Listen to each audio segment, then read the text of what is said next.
Welcome to The Hypnotist, the show that gives you inside access to cutting-edge hypnosis with real clients facing genuine issues. Brought to you by the hypnotherapist demanded by celebrities, CEOs, and even royalty, Adam Cox. These recordings took place live from Adam's clinic in London's world-famous Harley Street. This podcast features powerful hypnosis, so do not listen while driving or operating machinery. This recording is not suitable for those with epilepsy or severe mental health issues. So, get yourself comfortable and enjoy today's episode of The Hypnotist. Hi, it's Adam here, and in this hypnosis session, you're going to be listening to a communication empowerment session. I was working with a client that felt blocked or fearful when having certain conversations with their partner, and they didn't want to feel that way. And what was interesting about this client is that they could recall a time that when they were studying their degree, communication was a key part of what they were studying, and they could recall times where they were the complete opposite. They were very expressive, very authentic, very confident, without any restrictions or fear or blocks whatsoever. So this uses a few key elements of hypnotherapy techniques. The first is called regression, where you go back in time. So going back to a time where she could recall having the resources of being able to communicate in the way that she would want. So it uses regression. It also uses something called the circle of excellence, which is a performance anxiety technique. So you take the resources from the past and then you bring them forward into the future, which is the third component, which is future pacing. And they felt that the optimal place to have the kind of conversation they wanted would be on their sofa in their home.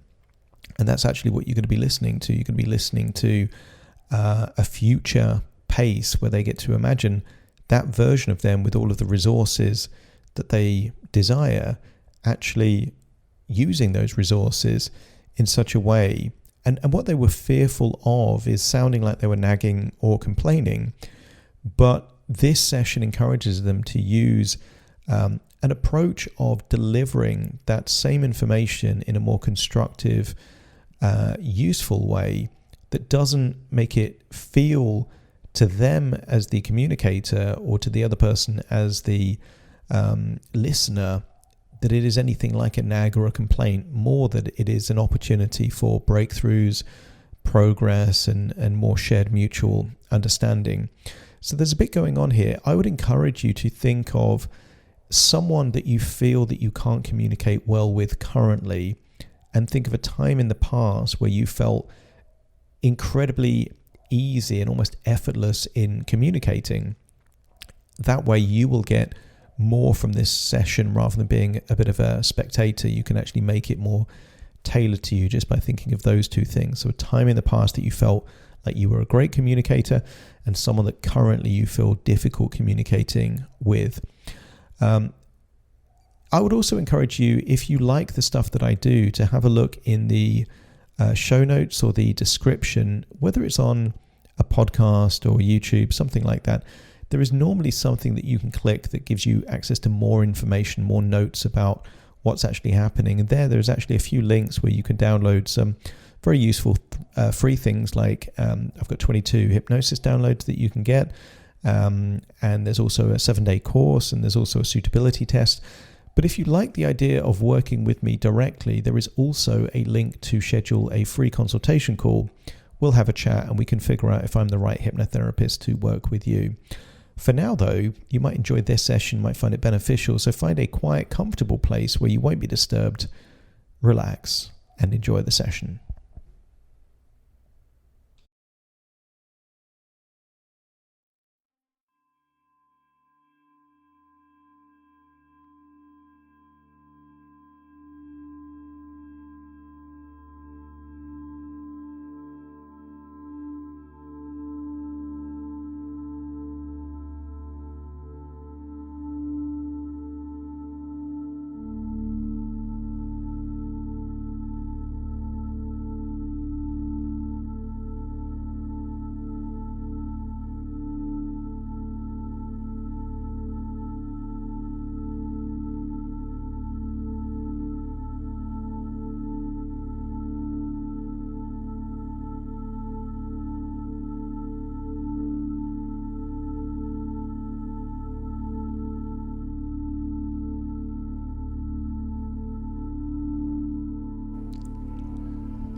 Take a deep breath in. And as you breathe in that feeling of relaxation. And as you exhale, just allow your eyelids to close as you feel a wonderful sense of release. That any tension, stress and worries that have been bothering you recently just feel like they're leaving your body in that outward breath. Breathing in relaxation and exhaling tension. Each breath takes you deeper than the last. That's it. And just quickly scan your body for any clues of that tension, stress or worries. It could be a tension around your forehead, around your jaw, your neck or your shoulders. And just give permission to let go. That as you breathe in that resourceful feeling of calm and relaxation, it's starting to melt away any tension, any stress, and maybe feel your jaw loosen, any of those tiny muscles in your face relax, and just imagine any tension in your neck and your shoulders almost like ice fused into your muscle tissue. Just imagine that starting to melt away. That's it. As you can imagine, your breathing slows down. Each breath takes you deeper and deeper relaxed. And as your body relaxes, your imagination awakens. And I wonder if you could imagine a library from your past. Just keep your physical body there and just float back and just be an observer, seeing you perhaps 10 years ago in a library. And I want you to look for clues to congruency, comfort. I want you to see a version of you completely empowered to articulate, to express, to feel that they have the worthiness, the permission. See them free of any consequences, just able to express. And maybe that version of you is in a study group, or maybe that version of you is working on something, or perhaps just engaged in a useful, interactive conversation. But I want you to see clues of relaxation. Things like body posture, facial expression. Just see that version of you would feel completely comfortable, saying whatever needed to be said. That's it. And I want you to imagine seeing a glowing circle beneath that version of you. That version of you that was able to authentically articulate whatever you wish to. And just imagine that glowing circle become a cylinder, like a beam of light going from around their feet all the way around their body.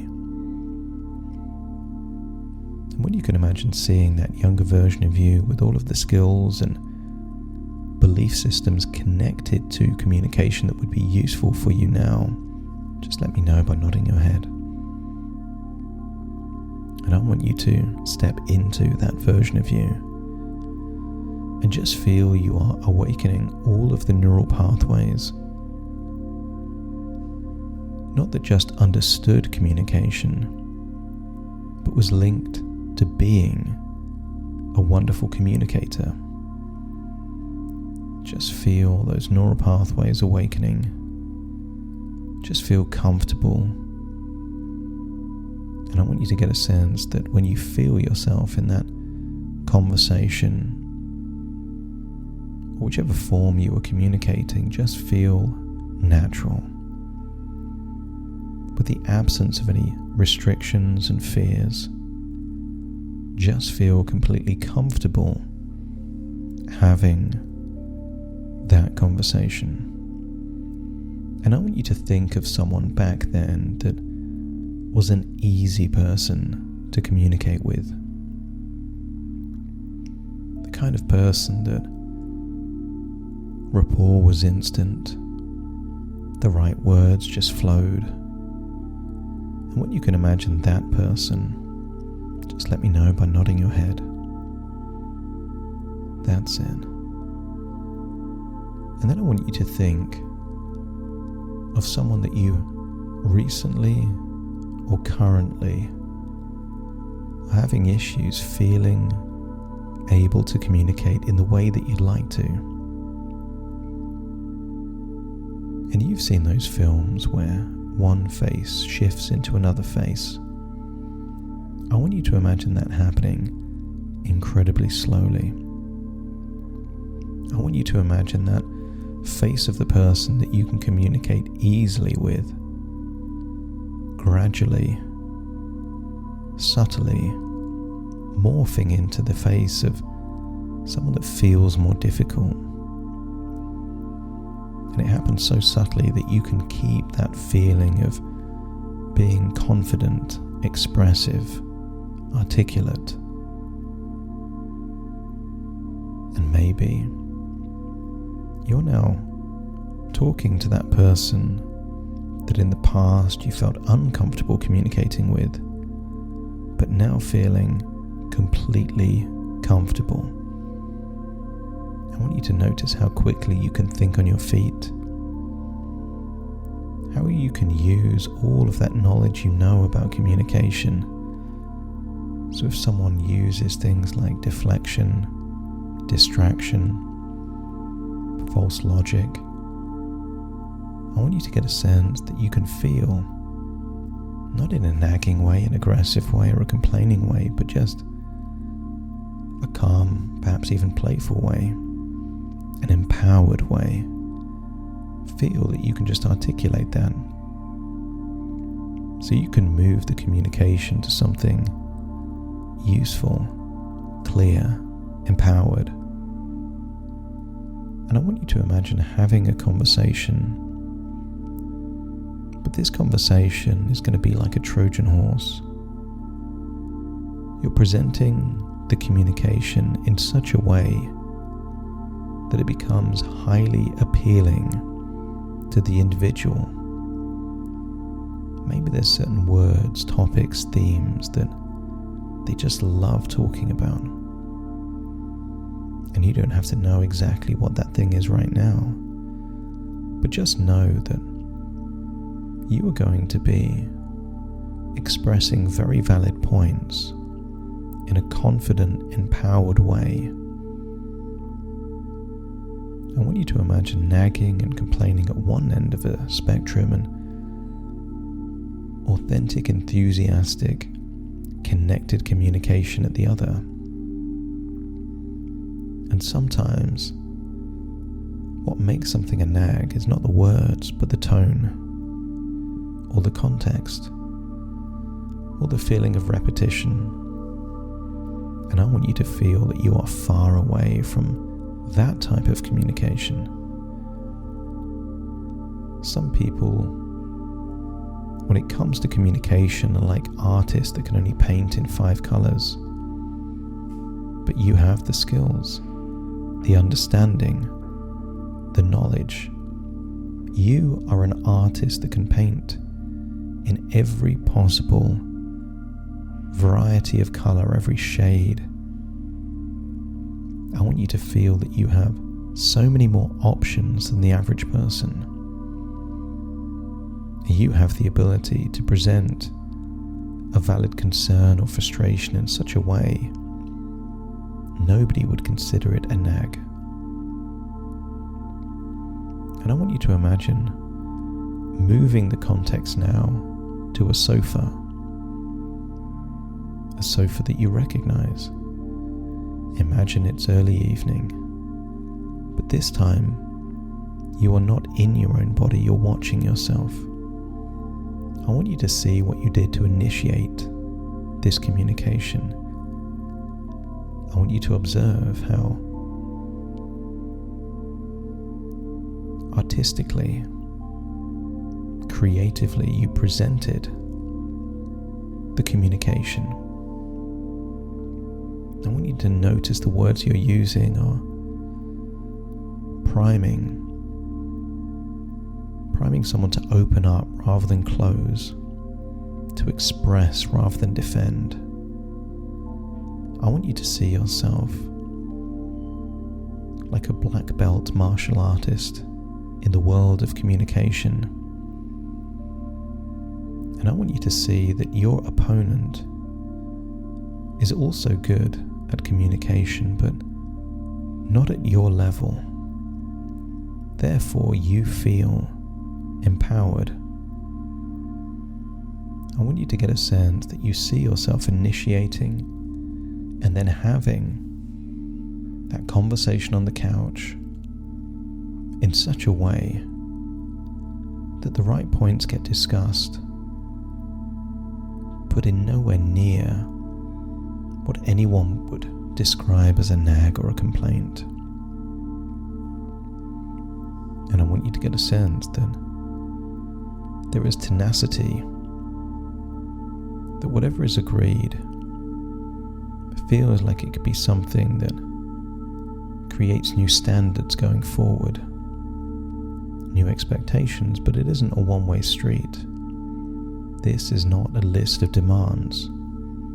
It's a conversation.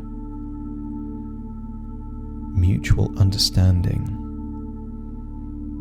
You're asking just as much as what you can do as what you would like to be different.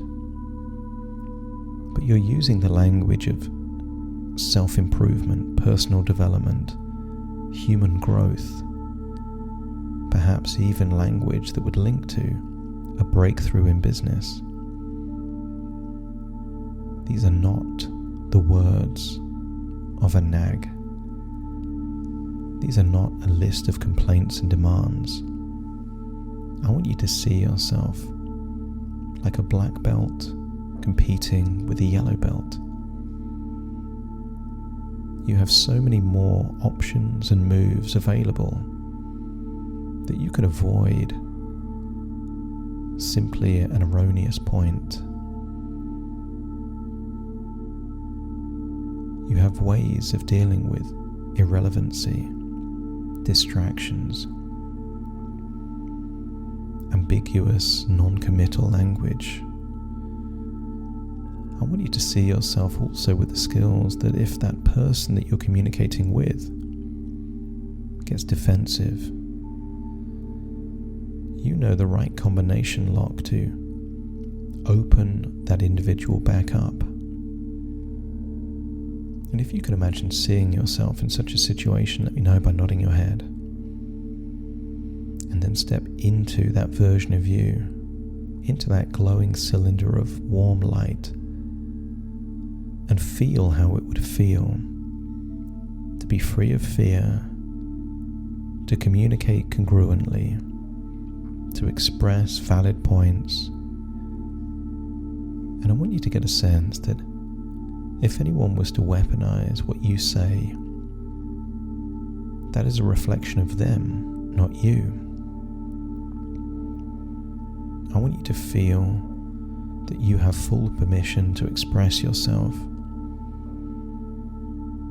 and that in fact good communication is essential to the kind of relationship that you want. But I also want you to feel a growing sense of acceptance. Not everything needs to be changed in one go. People have different personalities. People have different priorities. Your priorities aren't the same as other people's. And give yourself permission to accept those things that you deem to be less important. Perhaps battles you choose not to fight. But fully empowered to influence those things that are important, that are really important. And you are well within your rights to communicate those things that are important to you. That's it.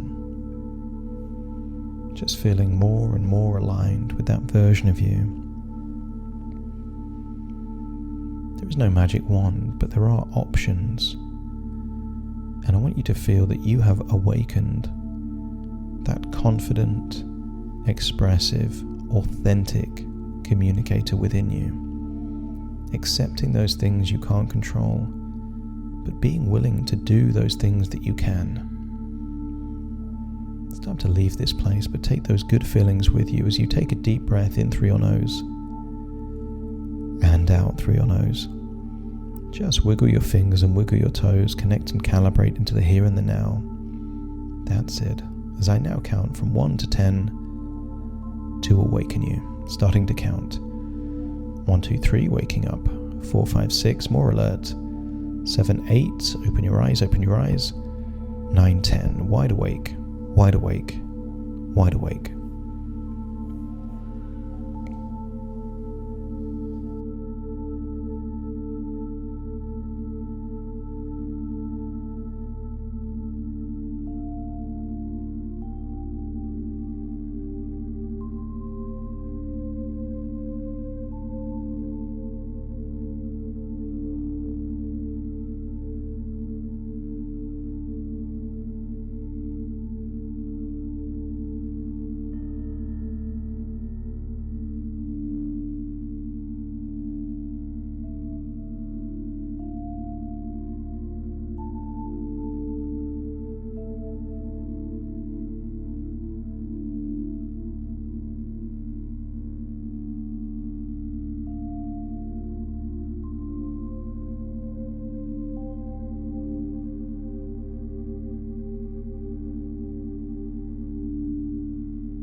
Thank you for listening to The Hypnotist with Adam Cox, the show that gives you inside access to cutting-edge hypnosis with real clients facing genuine issues. To automatically receive the latest episodes, please subscribe. If you'd like to support the show, please share this episode with just one friend you think it could help. And if this episode helped you, please leave us a 5-star review.